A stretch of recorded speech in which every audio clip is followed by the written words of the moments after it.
todos. A gente está aqui hoje com a presença da querida professora Ivete Senise Ferreira, ex-diretora da faculdade, professora de Direito Penal, com muita honra, minha orientadora aqui na faculdade. E estamos aqui, professora, dentro do projeto Memórias da Fundação Arcadas, para ter essa conversa sobre a sua história aqui na faculdade, sobre o seu tempo de faculdade, sobre as lembranças, sobre como a senhora vê a faculdade hoje, enfim. Então, dentro dessa ideia, né, da gente conhecer um pouco melhor a senhora e saber da sua vivência aqui, gostaria de começar a senhora falando um pouco da sua vida antes da faculdade, da sua infância, enfim, para a gente poder conhecer a Ivete, a professora Ivete, antes do direito, das letras jurídicas. Muito bem. Começando, então, como você disse, do começo, né? Eu nasci no interior do estado de São Paulo, em Catanduva, uma cidade que é próxima de Rio Preto e é um pouco apagada pelo brilho que tem Rio Preto, que sempre esteve na frente. Mas eu pouco vivi no interior, porque com 3 meses de idade, meu pai se mudou para Marília, para outras opções de trabalho. E em Marília nós moramos durante 4 anos e depois viemos para São Paulo, onde já estava o restante da família, minha avó, meus tios e a família do meu pai que morava aqui. E foi aqui então que eu cresci, vivi, me eduquei, trabalhei e sempre morei e me considero mais paulistana do que interiorana, porque na verdade eu vivi muito mais em São Paulo. Mas a minha infância foi uma infância normal, não é? Cursei as classes que eram normais naquela época, o primário, o ginásio, o preparatório para o ginásio, que era a chamada curso de preparação, né? Preparatório para o ginásio. Depois fiz o colegial e depois ingressei nessa faculdade. E quero dizer que sempre estudei em escola pública.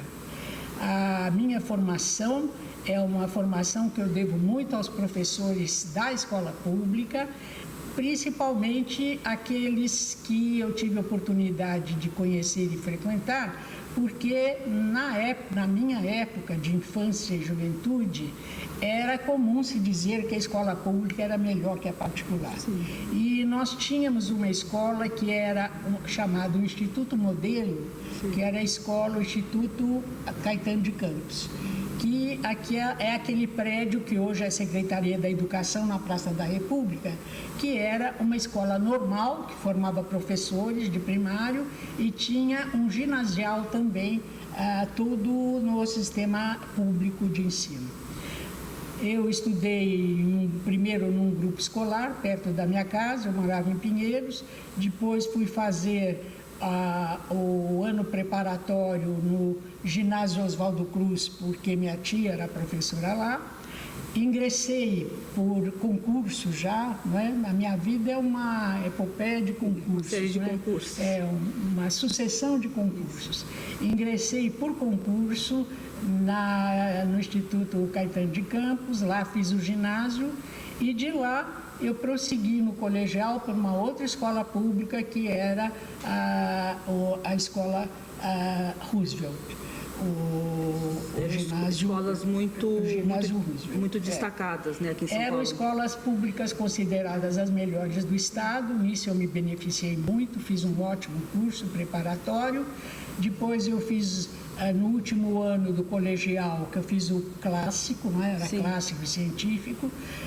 No clássico, que eu já me direcionava para as humanas, eu fiz o cursinho Castelões, que também Sim. era um cursinho famoso na época, e lá eu me preparei, na verdade, para o ingresso na Faculdade de Filosofia, Ciências e Letras, que era, naquela época, a minha opção. Opção porque eu me considerava uma educadora nata. Sim. Sempre tive a vocação de ensinar. Eu gosto de ensinar. A minha brincadeira preferida, infantil, quando eu era criança, era brincar de escolinha, sendo eu a professora. Certo. Eu ia perguntar isso, que é comum. Mas, então eu já tinha essa perspectiva de ensino e por isso eu me preparei para fazer línguas na Faculdade de Filosofia. Mas no cursinho houve um momento em que havia uma separação anunciada daqueles que iam fazer direito dos que iam fazer a Faculdade de Filosofia. Era preciso decidir porque as turmas iam se dividir. Então foi uma noite assim de decisão.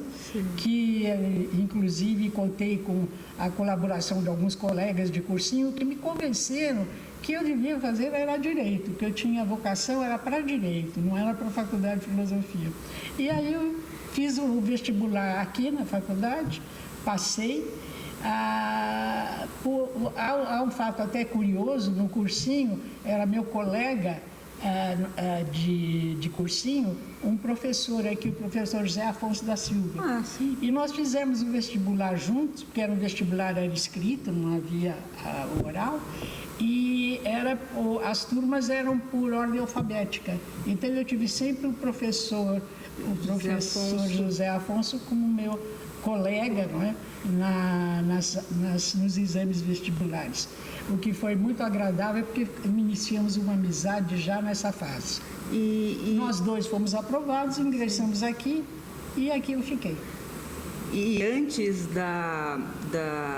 dessa noite de decisão que a senhora optou pelo direito, a senhora tinha já vislumbrava alguma coisa no direito? Tinha familiares? Tinha alguma inclinação, alguma coisa que já, de alguma forma, os seus olhos já brilhavam pelo direito? Não, sem dúvida nenhuma. Eu tinha um tio advogado, que era formado inclusive aqui, Irineu Senise, que já era advogado, formado aqui na faculdade, era irmão de meu pai, e que já era um exemplo familiar.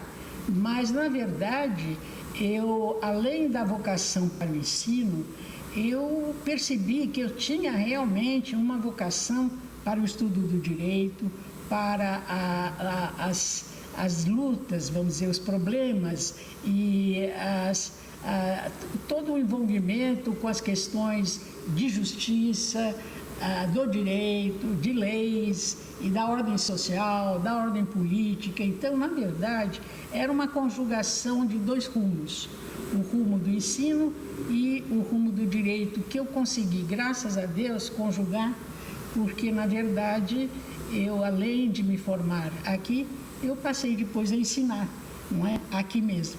E sim, então eu considero-me plenamente satisfeita na minha vocação. E quando a senhora entrou na faculdade, já tendo essa experiência no colegial, essa ideia, esses valores do direito já aflorados de alguma forma, quando a senhora entrou na faculdade, a senhora já tinha a ideia de que queria ser professora de direito, ou isso foi aparecendo conforme o tempo? Isso foi um episódio posterior. Na verdade, eu queria advogar.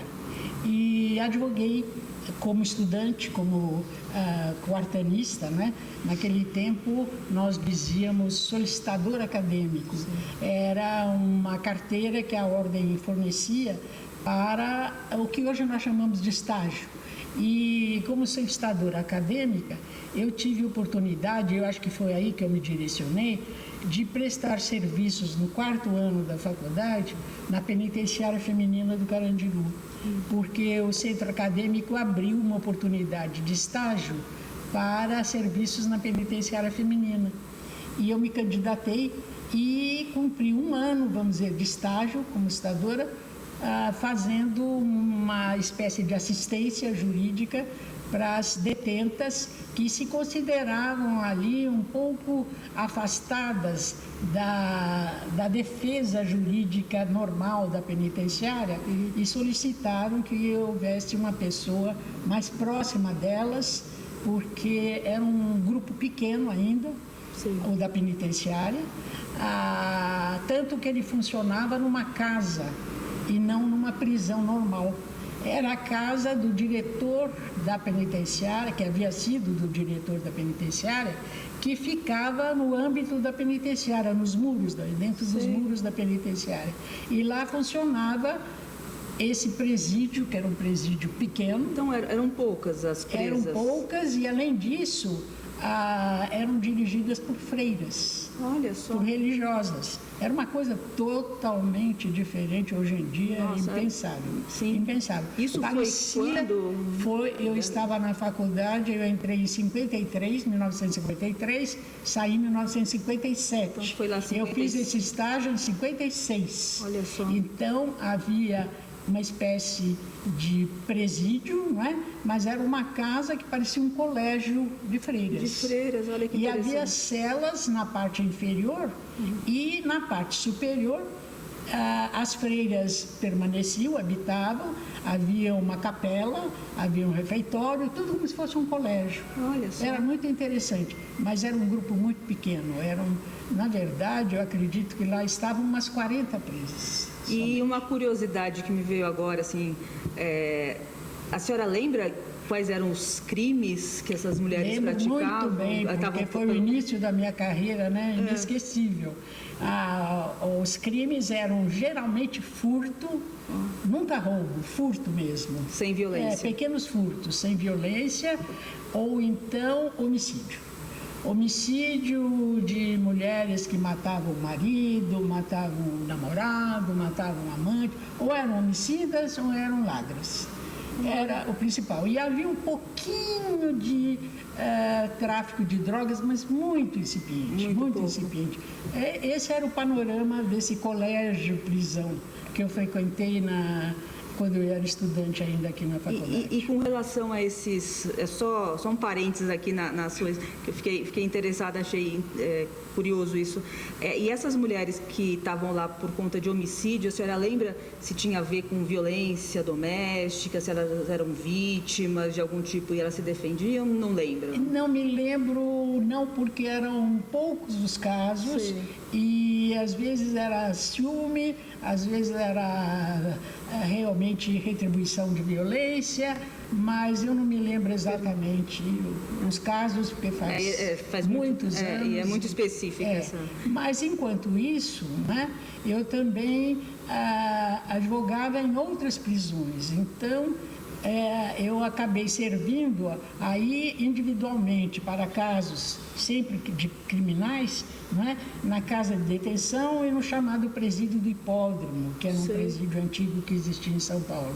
Então, eu comecei a fazer uma especialização, vamos dizer, prática, já na área criminal, antes de me direcionar teoricamente para essa área.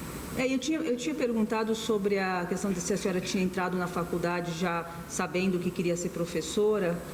Não ainda, não tinha. Não. Assim. Eu pretendia ser advogada. Advogada, exatamente. Tanto que eu me ofereci, naquela época era possível, no fórum criminal, para a função de advogada dativa. Sei. E o juiz nomeava. E era possível com estagiários? Era possível com estagiários. Então, quando não havia normalmente um advogado, ou se o réu não tinha condições de pagar um advogado, o juiz nomeava um defensor dativo e normalmente dava preferência aos estagiários, o que era muito bom para o nosso aprendizado.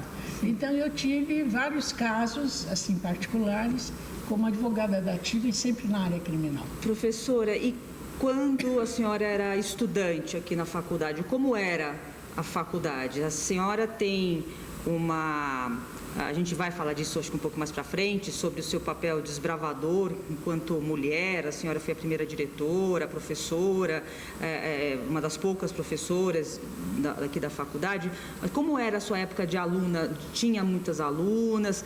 Como era a relação com os professores? Como era o ambiente universitário naquela época? Bom, nós éramos muito poucas mulheres naquela época, né? A minha época foi de 53 a 57, e 1953 a 1957. E nessa época havia já um pouco de aumento do interesse das mulheres para o curso de Direito. mas ainda éramos poucas. Havia mais ou menos, vamos supor, nós éramos um grupo de 300 alunos divididos entre o noturno e o diurno, e entre esses 300 alunos eu posso dizer que as mulheres eram umas 50, 60 mulheres. Sim. Eu não sei fazer essa porcentagem, mas você vê que era um número bem diminuto. E ainda nós tínhamos 2 turmas no diurno e uma turma no noturno. E nessas 2 turmas, as mulheres se dividiam, eram mais ou menos de 20 a 30 entre 100 e poucos alunos. Entendi. 150 mais ou menos. Mais ou menos. E eram todas mulheres que tinham um interesse, como eu, não é? nas coisas do direito, na justiça, etc. Mas algumas delas nem pretendiam seguir a carreira. Estavam ali porque tinham terminado o colegial e queriam mais instrução e vieram para a Faculdade de Direito. Tanto que os nossos colegas, homens, né, evidentemente, diziam que elas vinham para procurar marido na faculdade. É comum. Ainda, né? Ainda. Eu acho que hoje bem menos, mas quando eu estudei há bem menos tempo, ainda se falava-se um pouco A disso. Verdade é que muitas saíram casadas daqui, né? Inclusive eu. Sim. Mas nós nos divertíamos muito com isso e fomos ocupando o nosso espaço.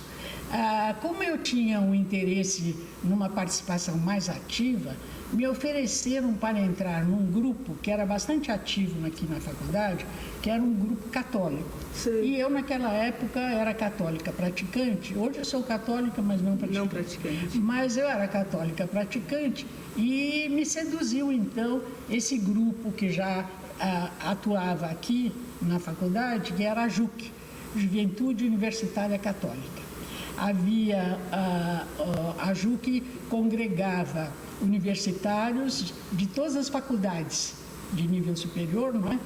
As escolas de nível superior, e havia várias programações, encontros e uma interação grande com alunos de outras faculdades e outras universidades. Sim. Todos dentro desse âmbito do catolicismo, né? Do catolicismo praticante. Nós tínhamos 2 guias espirituais, né? Que eram chamados, né?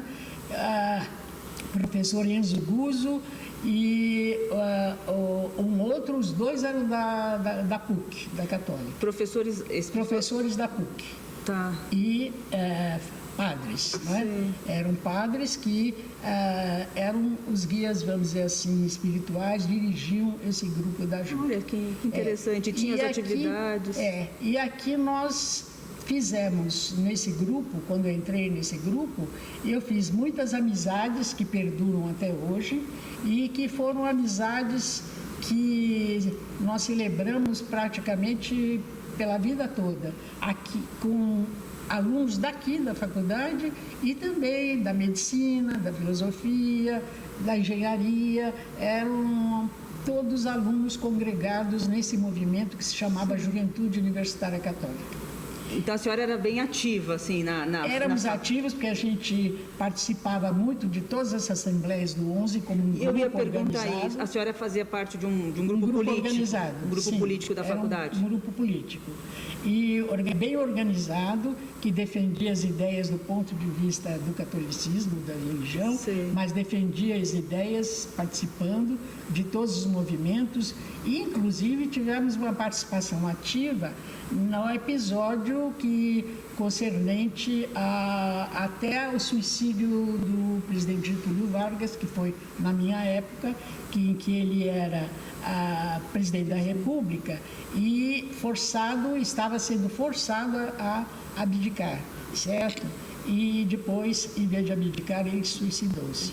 E nós tínhamos aqui várias assembleias que vinham aqui, oradores, Carlos Lacerda e outros oradores famosos, vinham aqui congregar os estudantes para fazer o movimento.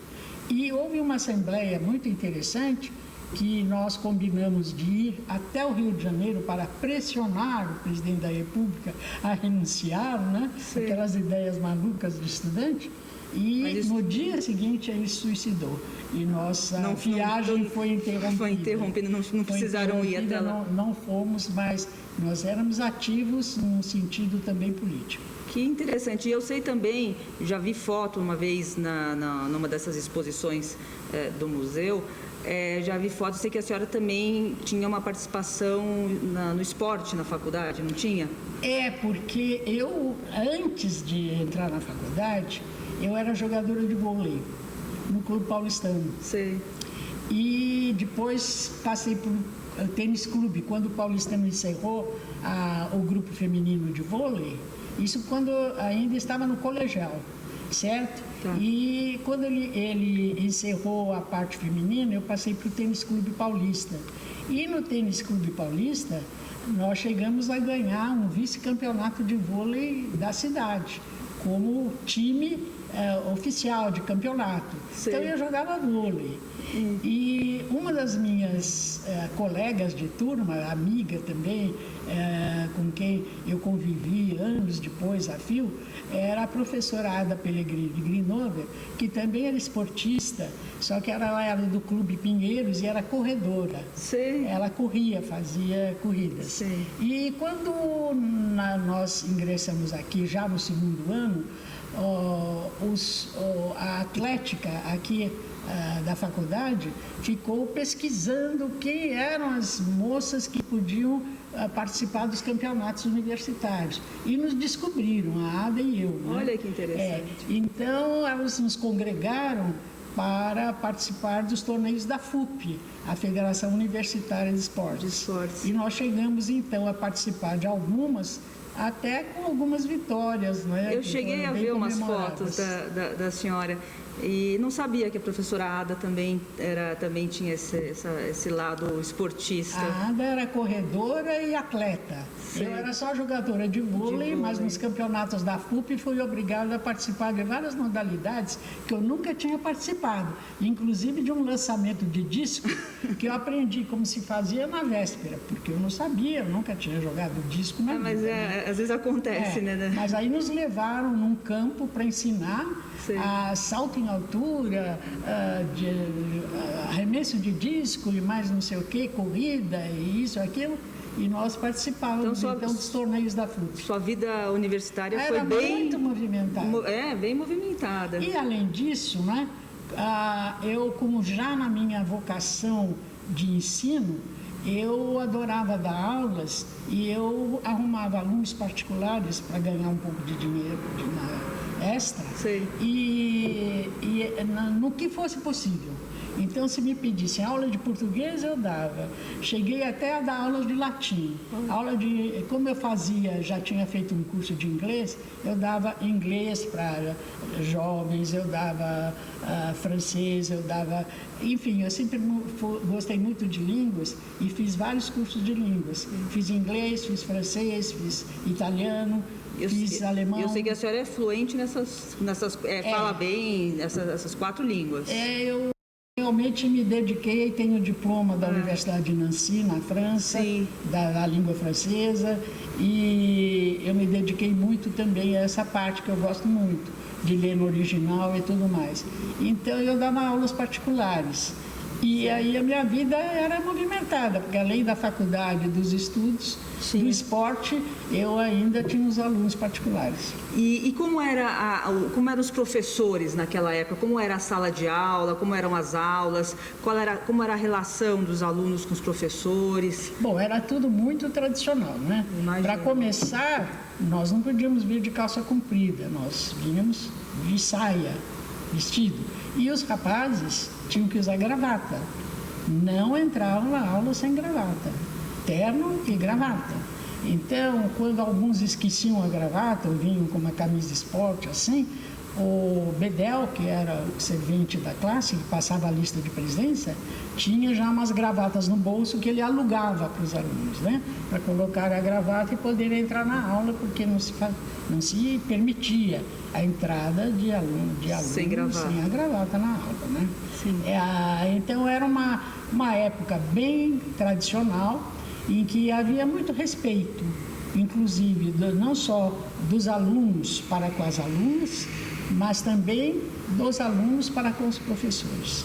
Os professores eram aquelas coisas majestosas, né? Majestáticas, que a gente respeitava, porque eram o poço do saber, né? Que nos ensinavam, etc. e tal. Nós só tínhamos alguma dificuldade com um dos professores, que era o professor Alexandre Correia, que era uma fera. Sim. E que entrava na aula, fechava a porta e ninguém mais entrava atrasado. Trancava a sala. Trancava a sala. E alguns alunos batiam na porta, eram desrespeitosos. Foi a única dificuldade que nós tivemos foi com esse professor. Os outros eram todos muito amigáveis, amistosos, fizemos inclusive amizades que duraram até para depois do curso, né, com alguns deles. E eram praticamente todos professores homens? Professora Esther já dava aula nessa época? Professora Esther veio, ela tinha feito alguns anos antes a sua livre docência aqui, para lecionar Direito Penal. E nós tínhamos um professor de Direito Penal que era um desembargador do Tribunal de Justiça e, num determinado momento, ele tirou uma licença e ela veio nos dar aula. Foi a única oportunidade que eu tive de ter umas aulas com uma professora mulher. Ela nos deu aula uns 2 meses durante a licença do professor e foi quando eu conheci a professora Esther Figueiredo Ferraz, que eu já conhecia de nome, porque ela era uma advogada famosa, figura já famosa por ser também a primeira mulher a prestar o concurso aqui na Faculdade. E como eram as aulas dela? Foram 2 meses só, mas a senhora lembra? Assim, as aulas eram interessantes? Ótimas, interessantes. Os alunos respeitavam? Sim, e aí nós aprendemos realmente Direito Penal, porque o nosso digno professor, que eu nem vou mencionar o nome, era um desembargador muito culto e ele nos acompanhou 3 anos de curso e ele recheava as suas aulas mais com literatura e floreios. Aliás, ficamos muito cultos com as aulas de Direito Penal, porque ele era um francófilo e muito culto e literato também. Então, ele dava mais literatura criminal do que propriamente direito criminal, né?